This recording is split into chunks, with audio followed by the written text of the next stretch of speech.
বেটা রিকশা থেকে চালাইতে পারছ না? আপনি অনেক থাপ্পড় মারলেন কেন? দেখতেছেন না অরিকশা গাড়ির সামনে চলে এসে আর একটু হলে তো লাগাই দিত। গাড়িটা তো রিকশার সামনে চলে আসছে, তাই এই থাপ্পড়টা আপনার পাওনা ছিল। তাই বলে ওর সাথে আমার কম্পেয়ার? ওর আমি কি সমান? জি, আপনাদের মতো বড় লোকেরা চোখে চশমা পরে ঘুরে বেড়ান আর বুঝতে পারেন না পাখি মাটিতে আছে নাকি আকাশে আছে। এই জন্যই বড় লোকদের আমি একদম দেখতে পারি না। স্যার এই গরিব ছোট লোক মায়ের আকল দেখছেন? আমার স্ট্যাটাস দেখলো না, শুটবুট কিছুই দেখলো না, সর মেরে বইল ও মায়া মানুষ দেখো, আমি কিছু কই নাই। মেয়েটা কিন্তু সুন্দর আছে, আমার ওকে হেভি পছন্দ হয়েছে। কি কোন স্যার এরকম ডেঞ্জারাস মাই আপনার পছন্দ হয়েছে? হ্যাঁ, এমন প্রতিবাদী অপূর্ব মেয়ে তো আমি বিয়ের জন্য খুঁজতেছি। আপনি একটা কাজ করেন, মেয়ের ঠিকানা ম্যানেজ করে বিয়ের প্রস্তাবটা পাঠান। ঠিক আছে শুনুন, আপনাকে যা যা বলেছি ঠিক তাই করবেন, পারবেন তো? অবশ্যই পারবো। এটা আবার আরে সাদা বলতে হবে, সব লিখে আনছে। এটা আবার ওর সামনে বের করেন না। আরে তা করবো কেন? ওই যে চলে আসছে, রেডি হন। তোর এত বড় সাহস, গরিব ছোট লোক কোথাকার! আজকে থেকে তোর বেতন কাটা। তোর মতো গরিব মিসকিন ছোট লোক আমার একদম সহ্য হয় না। স্যার আমাকে মাফ করে দেন স্যার, আর কখনোই হবে না স্যার। আমি পরিষ্কার করে দিচ্ছি স্যার, এই মাসে বেতনটা আমার কাটেন না স্যার, আমি গরিব মানুষ স্যার। তোর কোনো মাপ নাই। কি হয়েছে এখানে? দেখেন না ম্যাডাম, আমি ওনার গাড়ি পরিষ্কার করার কাজ করি। গাড়িতে একটু ময়লা ছিল, এখন বলতেছে এই মাসের বেতন থেকে নাকি টাকা কেটে নিবে। গরিবের পেটে লাথি দিয়ে ওনার কি লাভ বলেন তো? আপনি কালকে সেই লোকটা না যে রিকশাওয়ালাকে থাপ্পড় মেরেছিলেন, আবার আজকে ওনার সঙ্গে এরকম আচরণ করতেছেন? আপনার কি লজ্জা হবে না? দেখেন আপনি এখানে নাক গলাবেন না, আমার লোক আমি বুঝবো। এই গরিব ছোট লোক মিসকিন কোথাকার, যা গাড়ি পরিষ্কার কর। আপনি ছোট লোক বলেন কেন ওকে? ও কি করেছে? ওকে আপনার সঙ্গে তর্ক করেছে নাকি আপনাকে মেরেছে? হ্যাঁ, ছোট লোক হলে আপনি, আপনাদের মতো বড় লোকেরা। আর কখনো যদি দেখেছি গরিবের সঙ্গে এরকম আচরণ করতে, মেরে একটু ঠ্যাং ভেঙে দিব। তোর জন্য আজকে আমাকে অপমানিত হইতে হইল। তোর চাকরি নষ্ট। এই ড্রাইভার গাড়ি ছেড়ে দাও। দেখেছেন ম্যাম, আমার চাকরিটা নট হয়ে গেছে, এখন আমি আমার সংসার কিভাবে চালাবো? আচ্ছা আপনি টেনশন করেন না, আমি দেখছি আপনাদের কোনো চাকরির ব্যবস্থা করা যায় কিনা। আপনি চলুন আমার সঙ্গে। সত্যি? হ্যাঁ চলুন। ফারুক ভাই কেমন আছেন? এই তো আপা ভালো আছে, আপনি কেমন আছেন? হ্যাঁ আমি ভালো আছি। ফারুক ভাই আপনার দোকানে কি খাবার সার্ভ করার মতো কোনো ছেলে লাগবে কাজের জন্য? আমাকে হোটেলে পা লাগতো তো, ওই আমাকে কামের পোলাটা একটু গ্রামে গেছে, একটা পোলা লাগতো। আচ্ছা আপনি ওকে একটু কাজে নেন, আপনাদের খাবার সার্ভ করা, তারপর ডেলিভারি দেওয়া সব কাজেও করে দিতে পারবে। মাস গেলে ভালো একটা মাইনে দিয়েন। আচ্ছা ঠিক আছে আপা, সমস্যা নেই, আমি ওনারা কামে নিতেছি। কিন্তু আপা উনি কাম টাম সব পারে তো? জি আমি পারবো। তাহলে তো হলোই, আজ থেকেই তাহলে কাজে লেগে পড়েন। আর পাশেই আমার অফিস, কোনো সমস্যা হলে আমি আপনাকে দেখতে আসবো, ঠিক আছে? ধন্যবাদ আপনাকে। ঠিক আছে ফারুক ভাই, তাহলে আজকে আসি। আচ্ছা আপা। কয়টা বাজে? 10টা বাজতে 5 মিনিট বাকি। চলে আসছেন, আপনি সাইডে যান, এই গামছাটা দিয়ে যান।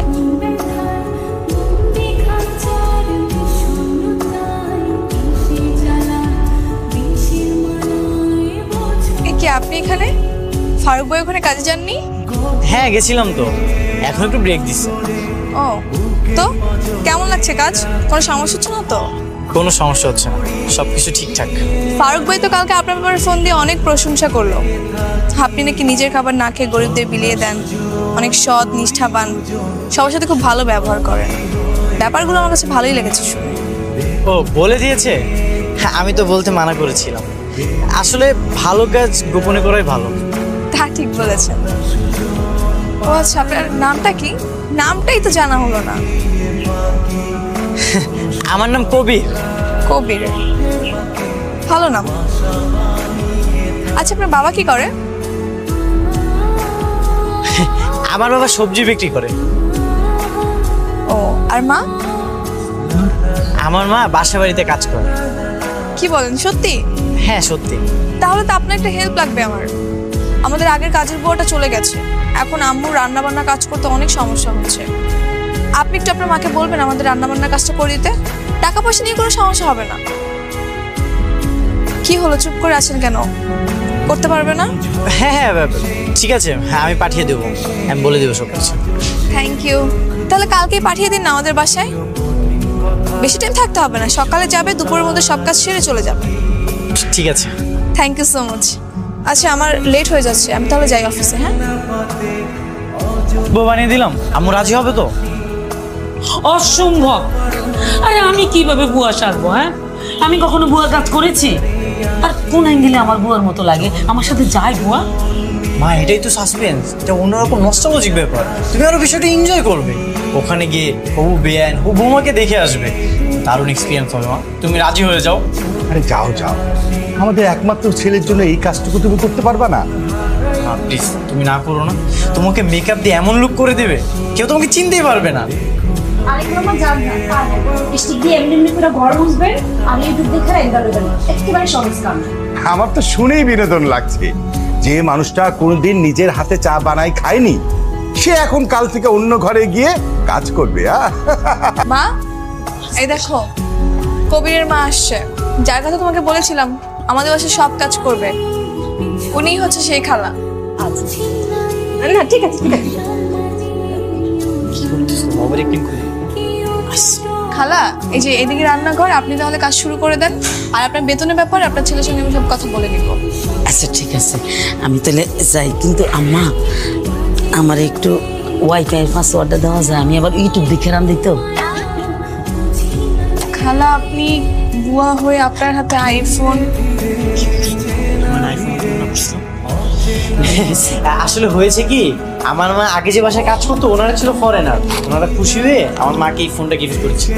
সেটা ঠিক আছে। হ্যাঁ আপনি কি ঘরের কাজ সব পারবেন? জি পারবো। হ্যাঁ পারবো তো, আমার মা সব কাজ করতে পারবে। পারবেন তো ভালো। আচ্ছা তুই একটা কাজ কর, আমার শরীরটা তো ভালো লাগছে না মা, তো তুই রান্নাঘরে গিয়ে একটু সব কাজগুলো বুঝিয়ে দে। আচ্ছা মা, তাহলে তুমি ঠিকঠাক মতো কাজ করো, আমি তাহলে যাই। আচ্ছা দেখা হবে। কি স্যার, কাজ হয়ে গেছে? হয়ে গেছে, তবে এবার অন্যভাবে ইমপ্রেস করতে হবে। কিভাবে? কি ইমপ্রেস? এইটা আমি প্রমাণ করতে পেরেছি আমি একজন ভালো মানুষ ও গরিব। এইবার প্রমাণ করতে হবে আমি একজন মেধাবী। আসতে চাই আসুক, কোনো সমস্যা নেই। আর কিছু নিরক্ষর মানুষকেও নিয়ে আসবেন যারা আমার প্রশংসা করতে পারবে। ঠিক আছে স্যার। বলো তো এটা কি? এক জিনিস আর কতবার কম sir? A B C D E F G সব পারি। আরে তোমাকে এতগুলো বলতে বলেছি? আমি যেটা বলতেছি সেটাই বলো। এরপরে কি হয়? আপনি এখন কি হয়? আমি শিখিয়ে দিচ্ছি, আমরা কহ। এরপরে হয় বি, কিন্তু তোমরা বলবা এরপরে হয় সি।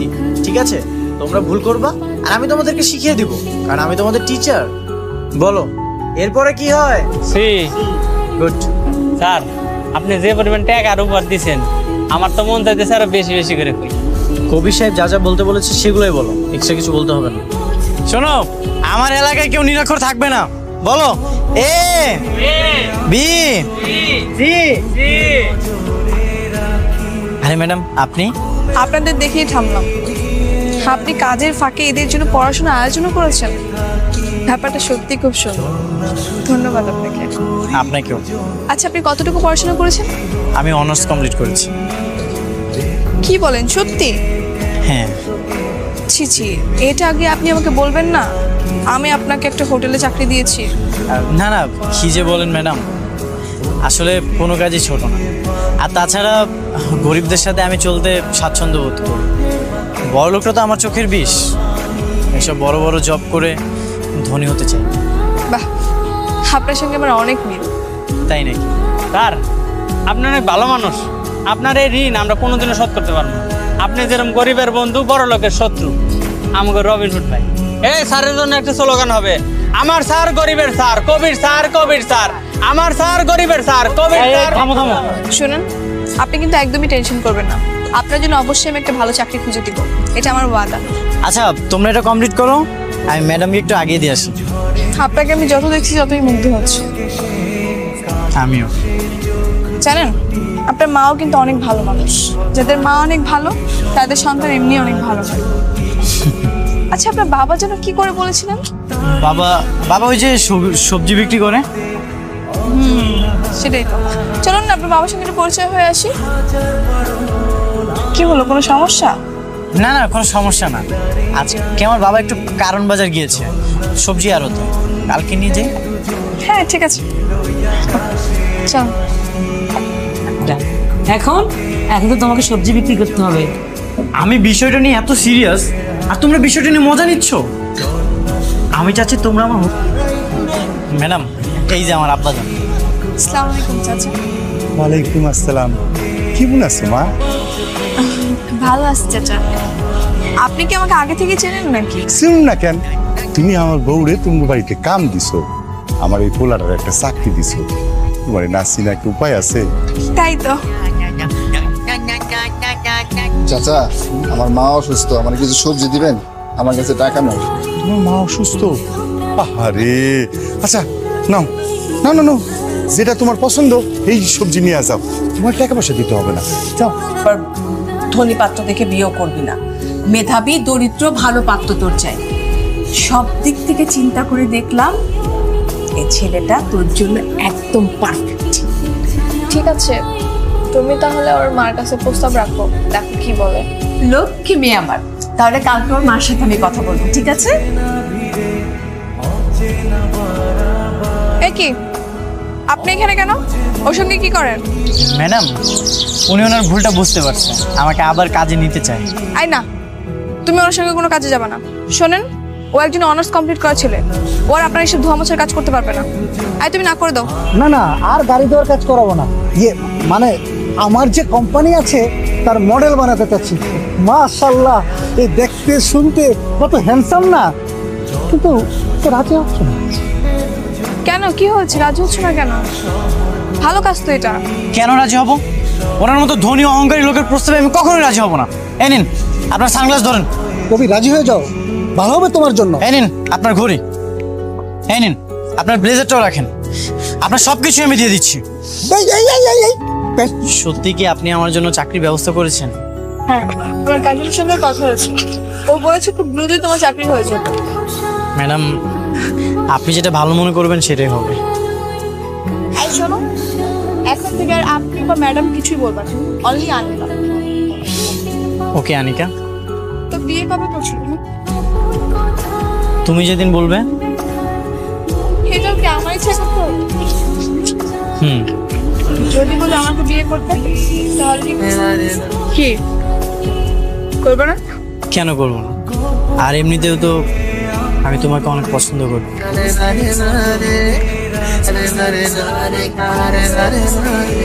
কিছু বলেন। আপনার যেটা কাজ করতে হবে সেটা হচ্ছে আপনার ছেলের সাথে আমার মেয়ের বিয়ের দিন ঠিক করতে হবে। আমার মেয়ে আপনার ছেলেকে পছন্দ করেছে, যদি আপনি সম্মতি দেন তাহলে আমরা ঘরোয়াভাবে ছোট্ট করে অনুষ্ঠানটা করতে পারি। হ্যাঁ, একটু সিমটা দেন তো। হ্যাঁ, চিমটি দিতে হবে না, সত্যি বলছি। আরে কি কাজ? অভিষেক আপনি তাহলে একটা কাজ করেন, বিয়ের সব ব্যবস্থা করে ফেলেন, আর আপনিও কিন্তু বিয়েতে যাবেন আমার পুরনো বসে যান। ঠিক আছে স্যার, এই বিষয়ে আপনার কোনো চিন্তা করতে হবে না, সব চিন্তা আমার। এটা হয়ে যাক, তারপর কিন্তু আমি আবার আমার ছেলের বিয়ে ধুমধাম করে বড় আয়োজন করে দেবো কিন্তু। হ্যাঁ অবশ্যই, আমার একমাত্র ছেলে। হ্যালো, হ্যাঁ বলো। কি তোমার আব্বু আম্মু রাজি হয়েছে বিয়েতে? আরে রাজি মানে সবাই তো খুশিতে লাফাচ্ছে। কি বলো, সত্যি? যাক, তাহলে আগামী শুক্রবার মধ্যে বিয়েটা হচ্ছে, তাই তো? হ্যাঁ। এই শোনো, একটা গুড নিউজ আছে। কি গুড নিউজ? আমার কাজিনকে বলেছিলাম না তোমার চাকরির ব্যাপারে? হ্যাঁ, সেই চাকরিটা কনফার্ম হয়ে যাবে, কোনো সমস্যা নেই। আলহামদুলিল্লাহ, যাক ভালো হয়েছে, ভালো একটা গুড নিউজ দিলাম। আমার কাজিন বিয়ের দিন আসবে, সেদিন তোমাকে পরিচয় করে দিব। ঠিক আছে, তাহলে আর দেরি কিসে, এখন থেকে চাকরি আর বিয়ে দুটোর জন্য প্রস্তুতি নাও। ঠিক আছে ম্যাডাম। আবার ম্যাডাম? ঠিক আছে বলবো না, কিন্তু ম্যাডাম ওয়ার্ডটা আমার খুব ভালো লাগে। এখন থেকে সারা জীবনের জন্য তোমার আনুগত্য থাকতে চাই।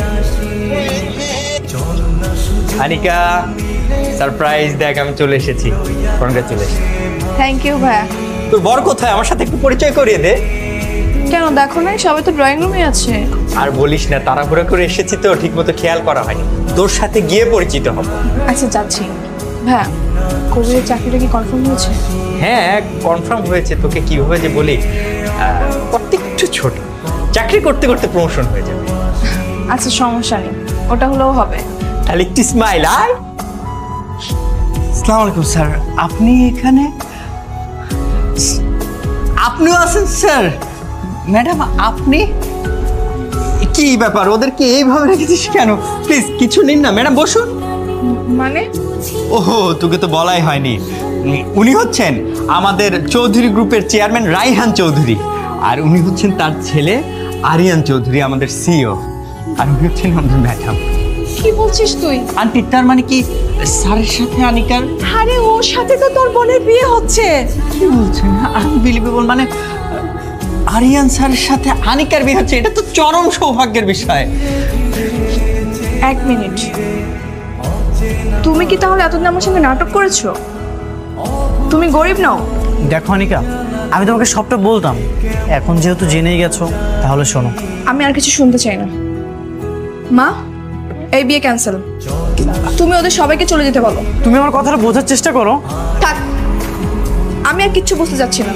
তুমি একজন কোটিপতির ছেলে হয়ে গরিব সেজে আমার সঙ্গে প্রতারণা করেছো, আর আমি একটা প্রতারককে কখনো বিয়ে করব না।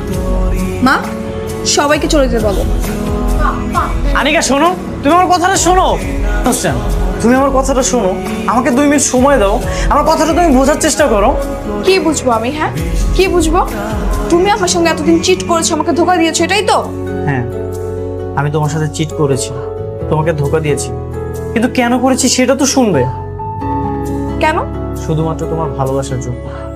যেদিন তোমাকে আমি প্রথম দেখেছিলাম, তোমাকে দেখে না আমি মুগ্ধ হয়ে যাই, আর এই মুগ্ধতার পরিমাণ এত বেশি ছিল যে আমি তোমাকে ভালোবেসে ফেলি। তারপর আমি তোমাদের বাড়িতে বিয়ের প্রস্তাব পাঠাই, কিন্তু তুমি রিজেক্ট করে দিয়েছিলে। তখন জানতে পারি তুমি ধনী কাউকেই কখনো বিয়ে করবে না, তুমি তাদেরকে অনেক অপছন্দ করো। তারপর আমি এই গরিবের অভিনয়টা করি।